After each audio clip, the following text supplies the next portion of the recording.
Numero kan mga nagaaging bisikleta, padjak asin depedal na e-bike sa mga mayor na tinampo asin boundary kan Naga City, pigbibilang ngunyan kan Naga City Bike Board.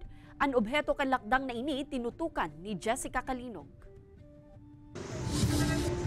Alas 6 pa sa nanin-aga, nakatindog na sinda Benedict sa gilid kan tinampo sa porsyon kan barangay Peña Francia, Naga City.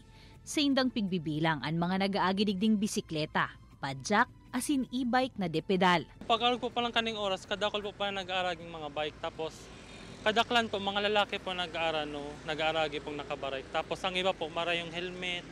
40 volunteers ang nakadeploy sa nasa 20 mga mayor na tinampo asin boundaries kan Naga City para sa katuyuhan na ini. Mga siklistang nagbabiyahe poon 6 a.m. to 8 a.m. asin 4 p.m. to 6 p.m. ang sakop ka ini. Pigre-record kung sain hali asin kung pasiring sain. Pati na kung mas dakulbaan mga siklistang babae o lalaki. Asin kung nagsusulot ang mga ininin helmet o dae. Hindi pong datang ito magamit naman sa pag-request ng budget. So mahagad kaming budget sa city o kaya sa national na ining lugar na di dapat pakarayon ta bermi nag-aaga mga siklista digdi. O ini man ayuson tam lugar na ni ta ining lugar na ni dai inagihan ka mga siklista. Pigko konsiderar na vulnerable sector ang mga siklista, katampad kan mga pedestrian na parehong nagagamit kan tinampo, kasabay kan mga darakulang bihikulo. Kaya importante man subuot na matawan ininin atensyon.